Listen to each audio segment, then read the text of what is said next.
Nugraha PK di sini. Selamat datang di Jadi Begini Podcast.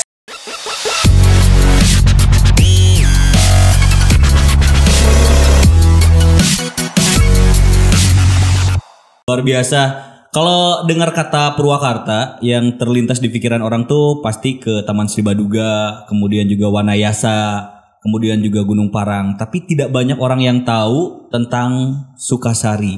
Di sana tuh luar biasa. Hari ini kita ngobrol langsung dengan orang asli Sukasari, lahir di sana dan punya tujuan yang mulia karena ingin mengembangkan daerahnya. Adalah Kang Arifin selaku pendiri, pembina dan juga ketua umum Kompas Komunitas Pecinta Alam Sukasari. Betul ya Kang ya? Betul sekali. Ini jabatannya banyak banget, pendiri juga, pembina juga, ketua umum juga. Ya, gitu. Alhamdulillah.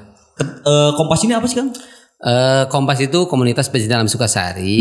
Ini adalah cikal bakal generasi yang memperkenalkan destinasi wisata Sukasari. Selain juga dia adalah sebagai bisa dibilang adalah penjaga lah dari hal-hal yang berkaitan dengan illegal logging ataupun perusak-perusak dan juga vandalisme yang hari ini Sukasari sudah mulai dikenal oleh banyak orang karena banyak yang kita upload tentang destinasi Sukasari yang masih perawan ya. Jadi bukan hanya banyak perawannya di Sukasari, tetapi hutan perawannya banyak. Artinya hutan yang belum dijamah, belum banyak orang yang tahu tentang bagaimana Sukasari destinasinya. Betul. Nah, dan kita perkenalkan baru di gerbangnya saja, di pintu masuknya saja. Alhamdulillah kita sudah banyak orang yang datang ke Sukasari untuk bertujuan wisata. Betul. Nah, buat yang belum tahu Sukasari itu ada di mana? Ya. Sukasari itu memang kalau dari kota Purwakarta berapa menit ya Kang ya? Kalau dari Purwakarta ya estimasi 1 jam lah sampai 1 jam ya 1 jam sampai ke ibu kota kecamatan. Ibu kota kecamatan. Soalnya juga dulu pernah waktu mau nge-MC ke Bogor, betul. Dikasih arahan Google Map itu bukan lewat Jagorawi tapi lewat Sukasari Kang. Betul. Akhirnya pas waktu nyampe di Paranggombong, kemudian lihat Jatiluhur ya kan, yang jalannya dulu mah rusak, gak tau kalau sekarang masih. Kalau yang di daerah Tanggulnya masih di situ ya. Masih. Jadi tadi akan kesini nih lewat situ. Tetap masih lewat situ, nggak ada lagi alternatif kecuali kita naik perahu. Lebih jauh ya? Betul. Karena kalau dulu itu orang mengenal Sukasari itu adalah seberang Danau Jatiluhur. Jadi tidak ada jalan kecuali lewat perahu. Kalau sekarang kan ada lewat darat, lewat Kutamana, Kertamana, Ciririp. Nah, walaupun Sukasari dan Parung Banteng desanya ya belum sampailah. Jalannya belum tuntas. Betul. Nah, juga kaitan dengan tadi pasti petunjuk Google Map mengarahkan ke Sukasari karena salah satu desa di Kecamatan Sukasari itu Parung Banteng berbatasan langsung dengan Bogor. Ciberem. Bogor apa Karawang dulu sih? Kalau dari Kutamana Karawang dulu. Karawang. Loji. Jadi perbatasan. Jadi Sukasari ini perbatasan antara Karawang, Bogor, Cianjur juga. Oke, jadi ini ujungnya Purwakarta. Itu. Jadi ujung timur ya. Ujung timur Purwakarta. Jadi kita adalah, makanya kita Kompas memiliki slogan asa di batas kota. Asa di batas kota. Asa di batas kota karena kita benar-benar berada di batas kota Purwakarta dan di ujung Purwakarta lah, di ujung Purwakarta yang berbatasan langsung dengan Kabupaten Bogor, Kabupaten Cianjur, Kabupaten Karawang gitu ya. Malahan daerah patok pembatasnya juga berada di kawasan Sukasari kan. Nah, jadi melangkah sudah ada di Karawang, melangkah berada di Cianjur, melangkah berada di Bogor. Jadi kalau ini jalan sudah tuntas sampai dengan Parung Banteng nyambung ke Maniis, ini luar biasa. Potensi wisata yang ada di Kecamatan Sukasari yang mungkin belum orang banyak yang tahu. Betul. Tentang di dalam Sukasari itu ada berapa? Dari mulai Parung Banteng itu ada Curug 7 Cibodas. Curug 7 Cibodas. Iya, karena gini, kalau Nuga lewat ke sana kan cuma pakai mobil, cuma lewat doang. Betul. Yang Nuga tahu adalah hutan aja. Ya. Tapi ternyata di balik itu semua tuh luar biasa. Luar biasa. Jadi ketika kita jadi setiap tahun ketika ANIP atau ulang tahun Kompas itu kita mengadakan ekspedisi tentang destinasi Sukasari. Yang ini luar biasa. Saya saja orang Sukasari kadang-kadang menemukan sesuatu yang baru gitu ya, alam yang baru, dan memang orang sana juga tidak ada yang tahu. Orang sana aja tidak ada yang tahu. Tidak ada yang tahu. Jadi awalnya itu memang benar-benar kita adalah orang yang pertama mungkin masuk ke wilayah situ, karena kalau bahasa orang tua dulu kan ada istilah pamali. Kemudian, nah itulah hal-hal itu, dan bagi kami pemuda hal-hal itu memang bukan kita tidak percaya terhadap hal-hal yang bersifat mistik, tetapi di sisi lain prinsip kita adalah kita mensyukuri apa yang Tuhan beri kepada masyarakat Sukasari, dan ini perlu diketahui bukan hanya oleh orang Sukasari, tetapi orang lain juga harus tahu bahwa Sukasari memiliki potensi alam yang luar biasa, dan ini menjadi sebuah komoditas atau menjadi sebuah penambahan ekonomi. Karena yang saya tahu rumus apapun pariwisata itu adalah yang paling hebat. Contoh Bali lah katakan. Jadi semua kan bergerak kalau wisata itu, dari mulai pedagang kecilnya UKM ya, kemudian dari tukang parkirnya, belum lagi produk itu sendiri. Kalau kita memiliki life skill atau pemuda-pemuda Sukasari memiliki kemampuan yang lebih, dari mulai dari bambu yang itu merupakan sebuah komoditas besar di Sukasari atau yang sangat banyak, dan itu kalau diolah menjadi sebuah kreativitas, kita menjadi kunjungan wisata itu bisa dijual langsung tanpa kita, kalau kita membuat produk itu tanpa harus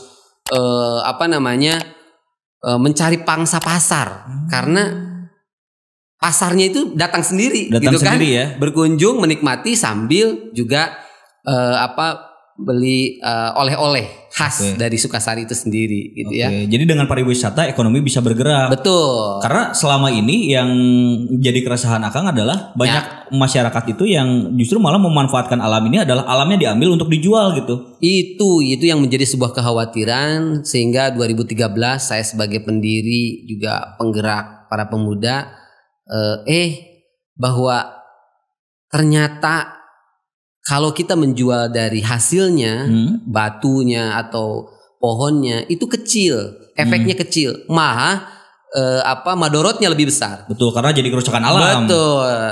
Tapi kalau dari sisi destinasinya bisa bertambah, malah yang tadinya mungkin pohonnya hanya satu, karena mungkin orang lihatnya seneng, malah kita bertambah, karena kita setiap tahun juga mengadakan reboisasi atau tanaman ulang, menanam ulang dengan teman-teman penggerak pecinta alam Purwakarta yang lain, sehingga itu menambah juga keasrian, juga menambah juga tertariknya orang gitu ya. Nah ini yang menjadi awalnya adalah keresahan, tetapi sekarang alhamdulillah di Sukasari terutama para kepala desanya sudah menyadari bahwa potensi wisata Sukasari sangat luar biasa, dan sekarang banyak juga investor yang sudah mulai melirik tentang Sukasari, dari mulai pendirian villa dan segala macamnya, dan itu berharap bahwa nanti bukan hanya orang berkunjung ke Sukasari, juga bisa sambil nginap. Nah sekarang ada juga homestay gitu ya. Nah kita sekarang masih mengarahkan bahwa datang Sukasari bisa menikmati ya rumah penduduk asli Sukasari, kemudian juga menikmati alamnya, menikmati bagaimana khas panorama Sukasari gitu ya. Nah sekarang sudah mulai sedikit demi sedikit nih, sekarang udah mulai ada homestay gitu ya, orang pengusaha yang membuat homestay, karena kunjungannya sekarang sudah mulai bukan hanya orang Purwakarta, tetapi Tangerang, kemudian Bekasi, kemudian Sumedang, bahkan dari luar. Kita pernah mendampingi juga yang dari Belanda. Udah pangsa pasarnya udah internasional. Betul, karena kita mencoba mendekati proses teman-teman komunitas kita yang berada di Gunung Parang. Nah, itu kan ada Skyloot, Hotel Gantung. Nah, teman-teman yang dari sana mengarahkan ketika tamu-tamu yang dari luar itu sesudah nginap di Hotel Gantung, dia mau berenang di air yang kualitasnya luar biasa, jernih, dia langsung. Biasanya dia naik perahu dari Gunung Parang, hanya 10 menit sampai di Sukasari langsung ke Curug. Ada Curug 3. Sebetulnya wisata Sukasari itu banyak. Dari 5 desa ini memiliki ciri khas yang berbeda-beda. Oke. Kita dari mulai Kutamanah ya. Kutamanah. Ada Paranggombong. Oh iya, Nah, Paranggombong. Ada wisata kulinernya, ada Piu Gunung 4. Kemudian ada wisata religi juga di Paranggombong. Itu ada Guha Pangcalikan namanya. Guha Pangcalikan. Guha Pangcalikan. Orang banyak belum tahu. Di situ ada guha, padahal tidak terlalu jauh dari Tanggul 5 itu. Itu biasanya orang luar yang banyak di sana untuk bersemedi, untuk menenangkan lah, mencari ketenangan. Cari wangsit mungkin. Wah, itu bisa jadi. Karena luar biasa itu ya. Karena di sana juga berdekatan langsung dengan Kuta Tandingan kan, yang orang tahu lah Kuta Tandingan itu spiritualnya atau daya tarik magicnya seperti apa. Oh iya. Betul. Lu aja baru tahu loh. Oh gitu. Itu perbatasan langsung. Nah, sekarang masuk ke Kertamana. Di Kertamana itu ada sekarang Gunung Cihonje yang sekarang menjadi tren anak muda bahwa view-nya sangat luar biasa, bisa memandang seluruh Danau Jatiluhur, juga bisa memandang Gunung Parang dari ketinggian 569 mdvl. Jadi kalau orang sana itu hanya butuh 49 menit proses pendakian. Kalau yang standar itu kira-kira 1 jam lah, kita sudah mendapatkan view yang sangat luar biasa di ketinggian Gunung Cihonje. Nah, kemudian ada lagi Gunung Haur. Nah, banyak ternyata gunungnya ya? Banyak. Jadi Gunung Cihonje, ada Gunung Haur. Gunung Haur itu di mana tuh? Gunung Haur itu terletak di atas Paranggombong sebetulnya. Makanya view-nya hampir sama dengan kalau kita naik ke Ciletuh. Kalau naik Ciletuh, Gunung Padang itu sama persis view-nya seperti halnya itu. Kalau Ciletuh itu laut, kalau ini Danau Jatiluhur dan juga lekukan jalan Paranggombong itu. Jadi kelihatan dari Gunung Haur. Itu sama, itu dia memiliki 569 mdvl hampir sama. Nah, kemudian di Kertamana ada curug. Ada mulai dari Curug Mahrom, ada Curug Pangbalikan, itu macam-macam. Dan wah, ini kalau ini nggak bisa satu ini ya, dengan sejarahnya yang luar biasa. Kemudian ada Curug Mariuk yang itu mungkin asal dasar Cikaracak Ningang Batu itu mungkin dari sana, karena kita akan menemukan sebuah kayak semacam guha. Di atasnya ada percikan air. Betul. Sehingga itu menjadi sebuah kubangan besar dan kita bisa berenang di guha itu. Itu di ciri khas dari Kertamana. Nah, masuk lagi ke Ciririp. Kalau Ciririp itu ada Curug 3. Pintu gerbang Curug 3 yang sekarang 1 hari bisa dikunjungi oleh 2.000 orang. Kemudian dari Curug 3 itu naik sedikit, ada Curug Panghurangan. Naik sedikit, ada Curug Sajim yang ketinggian hampir 20 meter dan luar biasa lah. Itu Ciririp. Belum lagi masuk Sukasari. Nah, sekarang lagi proses pembenahan jalannya. Itu ada Curug Cimata Indung. Curug Cimata Indung. Ini baru ditemukan. Ini Curug Cimata Indung itu memiliki kejernihan yang luar biasa karena kita berenang di kedalaman 4 meter itu masih kelihatan banget. Tubuh kita masih kelihatan banget saking jernihnya. Ada videonya nggak, Kang? Ada. Siap. Kita tayangkan ya. Nanti kita tayangkan. Jadi ada Curug Cimata Indung, terus kemudian naik lagi ke Parung Banteng, ada Curug 7 Cibodas. Jadi makanya setiap desa di Sukasari dia memiliki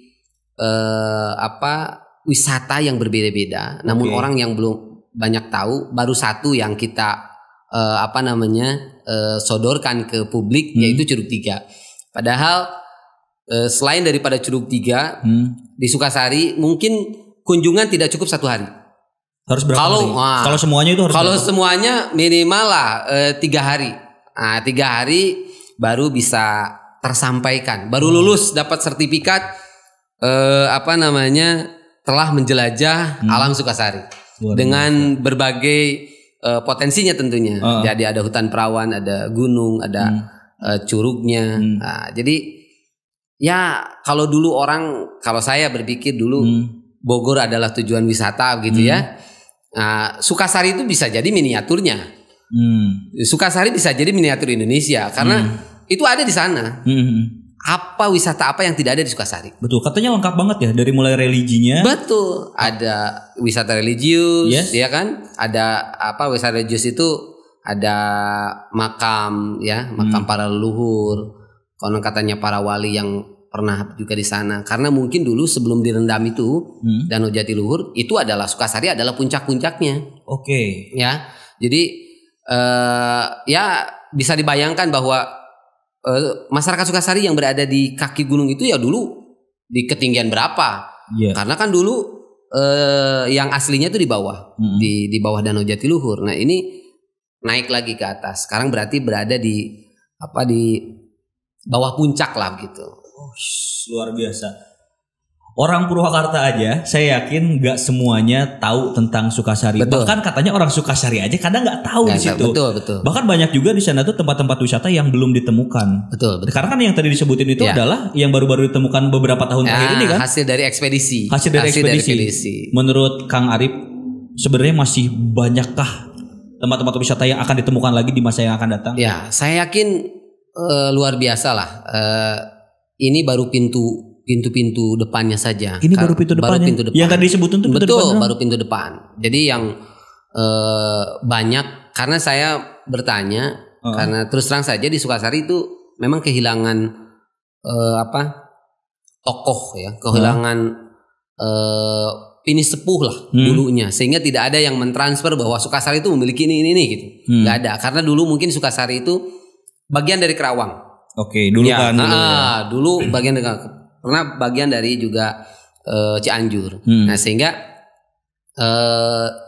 yang tahu itu justru pinisepuh yang dari luar, contoh dari Wanayasa gitu ya, orang-orang tua dulu yang lewat itu di sana katanya ada curug, coba kamu cari. Nah itu saya juga dapat petunjuk biasanya dari pinisepuh yang Wanayasa gitu ya. Bukan dari asli situ. Bukan. Dari luar. Dari luar. Coba kunjungi, di situ ada curug ini namanya, kemudian ini ketinggiannya, kejernihan seperti ini, dan dulu konon katanya kalau karena dulu katanya wilayah Sukasari itu adalah tempat ya ada yang berbicara raja-raja Pajajaran itu pernah di sana ya sebagai